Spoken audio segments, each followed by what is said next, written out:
The year 1903 arrived in Charleston, carrying the weight of a century that was dying slowly, dragging with it the invisible chains that still imprisoned hearts. The cobblestone streets of the southern city whispered stories of a war that had ended decades ago, but whose echoes resonated in every averted glance, in every door that closed at the passage of skin that the sun had kissed with too much generosity. It was in this setting where Esperanza Moreau walked each morning toward the Whitmore mansion, carrying with her only the dignity that no one could steal, and a heart that beat with the strength of one who had learned to love despite everything. The mansion rose like a white marble giant at the end of Magnolia Street, its Doric columns guarding secrets that the walls whispered only to the moon. Esperanza had been hired 3 weeks earlier to care for Clara, the 6-year-old daughter of the Whitmores, after the previous nanny had departed suddenly without any explanation. Mr. Theodore Whitmore, a man with a sharp face and calculating gaze, had received her in his study with the same expression he reserved for evaluating a new acquisition for his art collection. His wife, Vivian, had remained silent throughout the entire interview, her nervous fingers playing with a lace handkerchief while her eyes avoided meeting Esperanza's. "We need absolute discretion," Theodore had said, his voice cutting like crystal.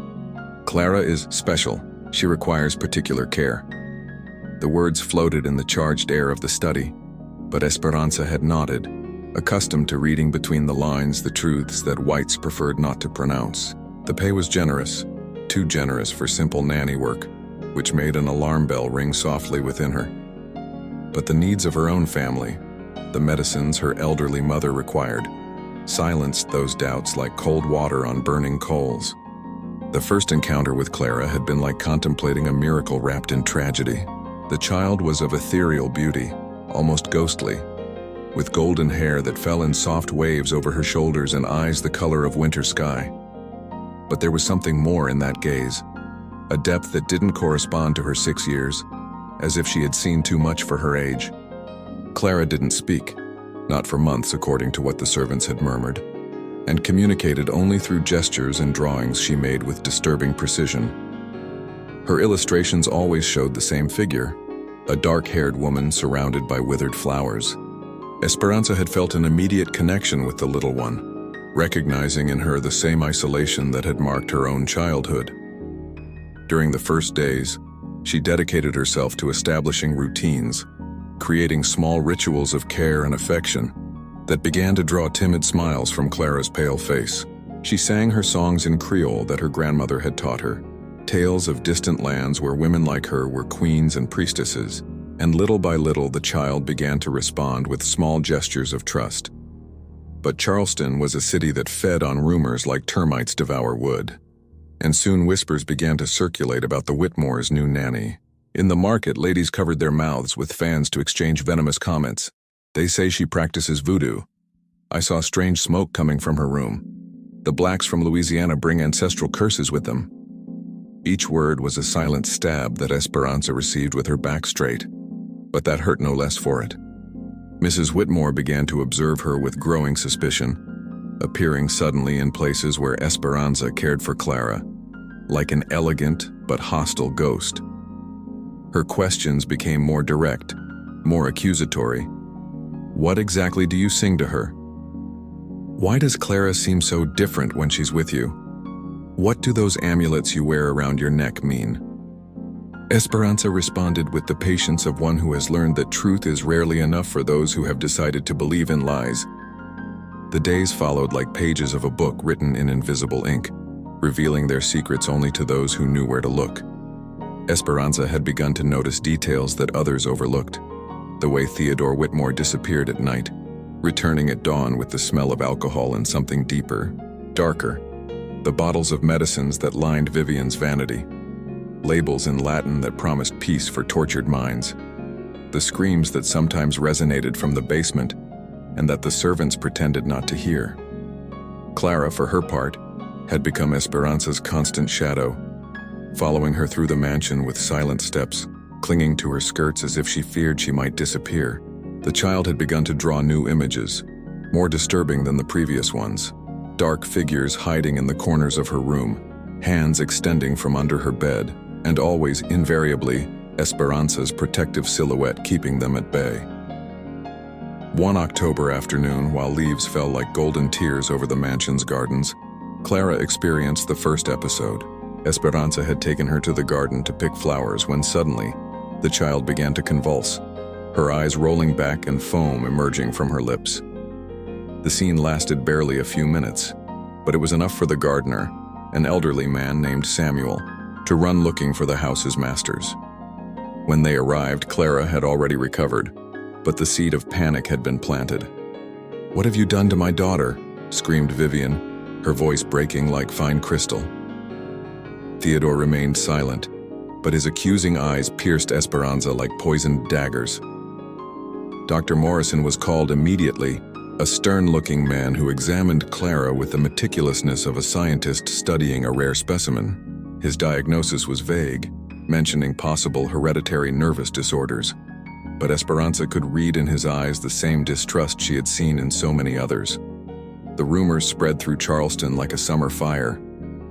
The story changed and distorted with each repetition. Esperanza had performed diabolical rituals on the child, had mixed strange potions in her food, had invoked evil spirits that now possessed little Clara. Hostile looks multiplied, and soon Esperanza found herself walking through streets where conversations stopped at her passage and doors slammed shut. But far from these cruel judgments, in the intimacy of Clara's room, a completely different story was developing.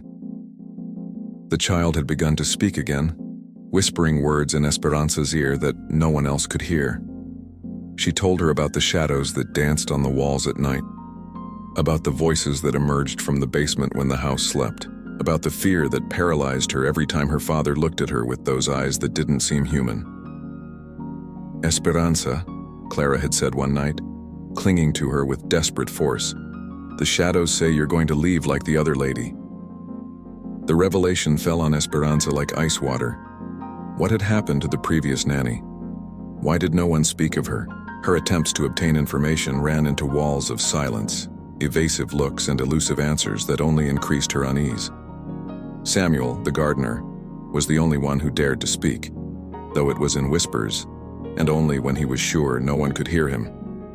"Miss Margaret was a good woman," he told her one afternoon while pruning roses. "She cared for little Clara as if she were her own. But one night she simply and I disappeared. They say she left voluntarily, but I saw her room. No one leaves all their belongings behind by their own will." Winter came to Charleston like a silent intruder, wrapping the city in a mantle of cold that seemed to freeze not only the earth but also hearts. Clara's episodes became more frequent, more intense, and each was followed by increasingly virulent accusations toward Esperanza. The white community of the city had found in her the perfect scapegoat for their ancestral fears, and accusations of witchcraft were no longer whispered, but shouted on street corners. Theodore Whitmore had begun to show erratic behavior that Esperanza observed with growing alarm. She had seen him talking to himself in his study, gesticulating violently toward invisible shadows, and his nocturnal absences had become more prolonged and mysterious. Vivian, for her part, seemed to be consuming herself from within, her medications no longer managing to calm the tremors that shook her hands or the terror reflected in her eyes every time she looked at her own daughter. One February night, while a storm lashed the mansion with primitive fury, Clara suffered the worst episode yet. Her convulsions were so violent that Esperanza feared for her life, holding her in her arms while the child fought against invisible forces.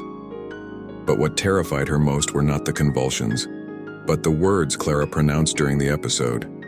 Words in a language no 6-year-old should know. Words that made Esperanza's hair stand on end with primitive terror. When the convulsions finally ceased, Clara opened her eyes and looked directly at Esperanza with a lucidity that cut like a knife. "Esperanza," she whispered with a voice that seemed to come from the depths of a well. "Daddy isn't Daddy when the lights go out." The revelation struck Esperanza like lightning, suddenly illuminating all the mysteries she had been trying to decipher. The strange behaviors, the nocturnal absences, the palpable fear that radiated from every corner of the mansion. Determined to protect Clara at any cost, Esperanza began her own investigation. During the nights when the mansion plunged into disturbing silence, she hid in the shadows to observe Theodore's movements. What she discovered filled her with horror. The man descended to the basement every night, where he participated in rituals that stained the air with nauseating smells and sounds that shouldn't exist in the world of the living. The truth was more sinister than she had imagined. Theodore Whitmore was part of a secret society that practiced occultism, using his own daughter as a medium to contact entities from beyond. Clara's episodes weren't illness, but the result of these diabolical experiments, and the previous nanny had discovered the truth, which was why she had mysteriously disappeared. Esperanza understood that she had been hired not to care for Clara, but to serve as a new propitiatory victim when the rituals required a sacrifice. The discovery came accompanied by an immediate threat. Theodore had begun to suspect that Esperanza knew too much, and his looks had become calculating, predatory. The accusations of witchcraft circulating through the city weren't coincidence but part of a carefully orchestrated plan to discredit her before eliminating her. If he could turn the community against her, no one would question her disappearance. But Esperanza was not a victim willing to walk meekly toward her destiny. She had survived the slavery of her ancestors, had faced hatred and contempt with her head held high, and now she would fight with all her strength to save Clara and unmask the true monsters lurking in Charleston's shadows. The final battle was about to begin, and this time truth would be her most powerful weapon. The moment of revelation had arrived like lightning splitting the night sky. Clara's words resonated in the morning air with the force of a confession that had been waiting for months to be released. Theodore Whitmore, the respectable patriarch of one of Charleston's most prominent families, staggered as if he had received a physical blow, his eyes desperately seeking a way to deny the undeniable. "Lies from a sick child," he roared, but his voice broke in the attempt, revealing the panic running through his veins like poison. "This witch has corrupted my daughter's mind, filled her with diabolical fantasies." But Clara broke free from Esperanza's arms and ran toward the crowd with a determination that surprised everyone present. "They're not fantasies," screamed the little one, her blue eyes shining with an intensity that made several men instinctively step back. "In the basement there are Miss Margaret's bones. Daddy killed her because she tried to protect me." The accusation fell on the crowd like a bomb, and the murmur of voices transformed into a roar of consternation. Esperanza saw the opportunity and took it with both hands. "Come with me," she shouted, heading toward the mansion's side entrance. "I'll show you the true horrors this child has had to endure."